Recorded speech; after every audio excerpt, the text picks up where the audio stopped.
Você sabia que existe um livro na Bíblia que responde de forma clara quem é Jesus? O porquê ele é suficiente? E como viver uma vida cristã autêntica mesmo em meio a ideias confusas? Esse é o livro de Colossenses. Hoje vamos explorar juntos essa carta poderosa escrita por Paulo, uma mensagem atemporal sobre a supremacia de Cristo e o nosso chamado para uma vida transformada. Fica comigo até o final, porque essa jornada vai fortalecer sua fé e clarear sua visão sobre o Evangelho. Carta aos Colossenses. Capítulo 1. Paulo, apóstolo de Jesus Cristo, pela vontade de Deus, e o irmão Timóteo. Aos santos e irmãos fiéis em Cristo, que estão em Colossos, graça a vós, e paz da parte de Deus nosso Pai e do Senhor Jesus Cristo. Graças damos ao Deus e Pai de nosso Senhor Jesus Cristo, orando sempre por vós. Porquanto ouvimos da vossa fé em Cristo Jesus, e do amor que tendes para com todos os santos. Por causa da esperança que vos está reservada nos céus, da qual já antes ouvistes pela palavra da verdade do Evangelho, que já chegou a vós, como também está em todo o mundo, e já vai frutificando, como também entre vós, desde o dia em que ouvistes e conhecestes a graça de Deus em verdade. Como aprendestes de Epáfras, nosso amado conservo, que para vós é um fiel ministro de Cristo, o qual nos declarou também o vosso amor no Espírito. Por esta razão, nós também, desde o dia em que o ouvimos, não cessamos de orar por vós, e de pedir que sejais cheios do conhecimento da sua vontade, em toda sabedoria e inteligência espiritual, para que possais andar dignamente diante do Senhor, agradando-lhe em tudo, frutificando em toda boa obra, e crescendo no conhecimento de Deus. Fortalecidos em todo o poder, segundo a força da sua glória, em toda paciência e longanimidade com gozo, dando graças ao Pai que nos fez idôneos para participar da herança dos santos na luz, o qual nos tirou da potestade das trevas, e nos transportou para o reino do Filho do seu amor, em quem temos a redenção pelo seu sangue, a saber, a remissão dos pecados, o qual é a imagem do Deus invisível, o primogênito de toda a criação, porque nele foram criadas todas as coisas que há nos céus e na terra, visíveis e invisíveis, sejam tronos, sejam dominações, sejam principados, sejam potestades. Tudo foi criado por ele e para ele. E ele é antes de todas as coisas, e todas as coisas subsistem por ele. E ele é a cabeça do corpo, da igreja, é o princípio e o primogênito dentre os mortos, para que em tudo tenha preeminência. Porque foi do agrado do Pai que toda a plenitude nele habitasse. E que, havendo por ele feito a paz pelo sangue da sua cruz, por meio dele reconciliasse consigo mesmo todas as coisas, tanto as que estão na terra, como as que estão nos céus. A vós também, que noutro tempo éreis estranhos, e inimigos no entendimento pelas vossas obras más, agora contudo vos reconciliou, no corpo da sua carne, pela morte, para perante ele vos apresentar santos, e irrepreensíveis, e inculpáveis. Se na verdade, permanecerdes fundados e firmes na fé, e não vos moverdes da esperança do Evangelho que tendes ouvido, o qual foi pregado a toda criatura que há debaixo do céu, e do qual eu, Paulo, estou feito ministro. Regozijo-me agora no que padeço por vós, e na minha carne cumpro o resto das aflições de Cristo, pelo seu corpo, que é a Igreja, da qual eu estou feito ministro segundo a dispensação de Deus, que me foi concedida para convosco, para cumprir a palavra de Deus. O mistério que esteve oculto desde todos os séculos, e em todas as gerações, e que agora foi manifesto aos seus santos, aos quais Deus quis fazer conhecer quais são as riquezas da glória deste mistério entre os gentios, que é Cristo em vós, esperança da glória, a quem anunciamos, admoestando a todo o homem, e ensinando a todo o homem em toda sabedoria, para que apresentemos todo o homem perfeito em Cristo Jesus. E para isto também trabalho, combatendo segundo a sua eficácia, que opera em mim poderosamente. Capítulo 2.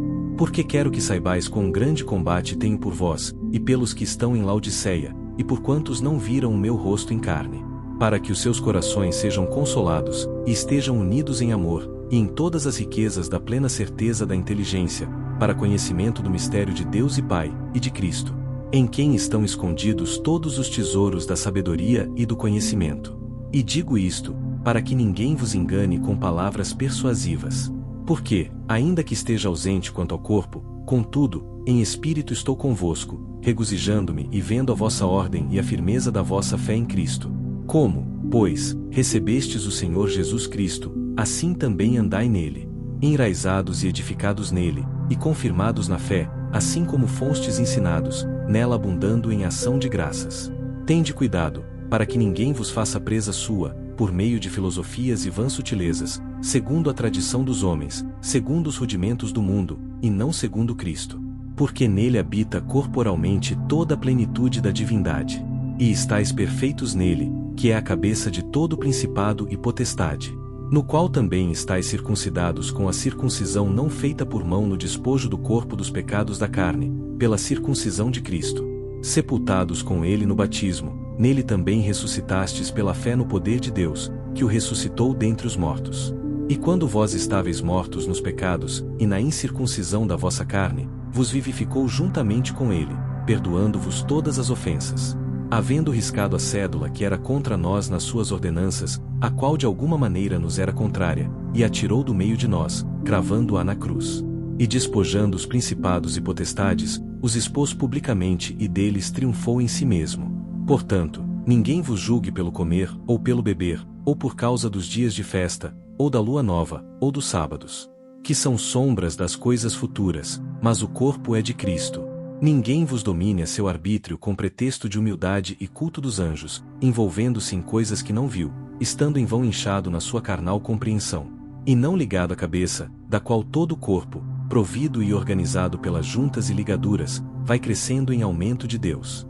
Se, pois, estáis mortos com Cristo quanto aos rudimentos do mundo, porque vos carregam ainda de ordenanças, como se vivesseis no mundo, tais como: não toques, não proves, não manuseis, as quais coisas todas perecem pelo uso, segundo os preceitos e doutrinas dos homens, as quais têm, na verdade, alguma aparência de sabedoria, em devoção voluntária, humildade, e em disciplina do corpo, mas não são de valor algum senão para a satisfação da carne. Capítulo 3. Portanto, se já ressuscitastes com Cristo, buscai as coisas que são de cima, onde Cristo está sentado à destra de Deus. Pensai nas coisas que são de cima, e não nas que são da terra, porque já estáis mortos, e a vossa vida está escondida com Cristo em Deus. Quando Cristo, que é a nossa vida, se manifestar, então também vós vos manifestareis com ele em glória. Mortificai, pois, os vossos membros, que estão sobre a terra: a fornicação, a impureza, a afeição desordenada, a vil concupiscência, e a avareza, que é a idolatria. Pelas quais coisas vem a ira de Deus sobre os filhos da desobediência, nas quais, também, em outro tempo andastes, quando vivíeis nelas. Mas agora, despojai-vos também de tudo: da ira, da cólera, da malícia, da maledicência, das palavras torpes da vossa boca. Não mintais uns aos outros, pois que já vos despistes do velho homem com os seus feitos, e vos vestistes do novo, que se renova para o conhecimento, segundo a imagem daquele que o criou, onde não há grego, nem judeu, circuncisão, nem incircuncisão, bárbaro, cita, servo ou livre, mas Cristo é tudo, e em todos.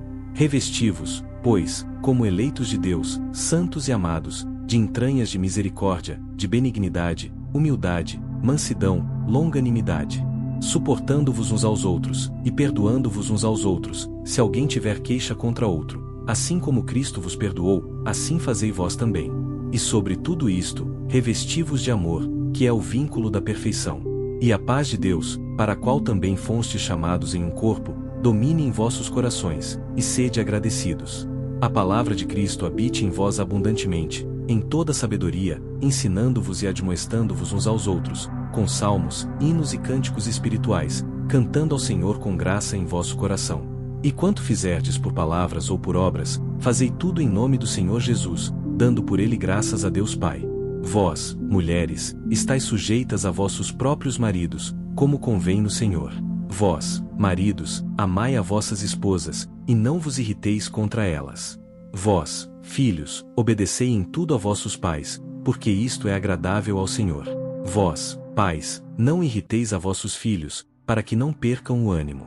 Vós, servos, obedecei em tudo a vossos senhores segundo a carne, não servindo só na aparência, como para agradar aos homens, mas em simplicidade de coração, temendo a Deus. E tudo quanto fizerdes, fazei-o de todo o coração, como ao Senhor, e não aos homens, sabendo que recebereis do Senhor o galardão da herança, porque a Cristo, o Senhor, servis. Mas quem fizer agravo receberá o agravo que fizer, pois não há acepção de pessoas. Capítulo 4. Vós, senhores, fazei o que for de justiça e equidade a vossos servos, sabendo que também tendes um Senhor nos céus. Perseverai em oração, velando nela com ação de graças. Orando também juntamente por nós, para que Deus nos abra a porta da palavra, a fim de falarmos do mistério de Cristo, pelo qual estou também preso. Para que o manifeste, como me convém falar. Andai com sabedoria para com os que estão de fora, remindo o tempo. A vossa palavra seja sempre agradável, temperada com sal, para que saibais como vos convém responder a cada um. Tíquico, irmão amado e fiel ministro, e conservo no Senhor, vos fará saber o meu estado, o qual vos enviei para o mesmo fim, para que saiba do vosso estado e console os vossos corações. Juntamente com Onésimo, amado e fiel irmão, que é dos vossos, eles vos farão saber tudo o que por aqui se passa. Aristarco, que está preso comigo, vos saúda, e Marcos, o sobrinho de Barnabé, acerca do qual já recebestes mandamentos. Se ele for ter convosco, recebei-o. E Jesus, chamado Justo, os quais são da circuncisão, são estes unicamente os meus cooperadores no reino de Deus, e para mim tem sido consolação. Saúda-vos Epáfras, que é dos vossos, servo de Cristo, combatendo sempre por vós em orações, para que vos conserveis firmes, perfeitos e consumados em toda a vontade de Deus. Pois eu lhe dou testemunho de que tem grande zelo por vós, e pelos que estão em Laodiceia, e pelos que estão em Hierápolis. Saúda-vos Lucas, o médico amado, e Demas. Saudai aos irmãos que estão em Laodiceia e a Ninfa e à igreja que está em sua casa. E quando esta epístola tiver sido lida entre vós, fazei que também seja lida na igreja dos Laodicenses, e a que veio de Laodiceia lede-a a vós também. E dizei a Arquipo, atenta para o ministério que recebeste no Senhor, para que o cumpras. Saudação de minha mão, de Paulo. Lembrai-vos das minhas prisões. A graça seja convosco. Amém.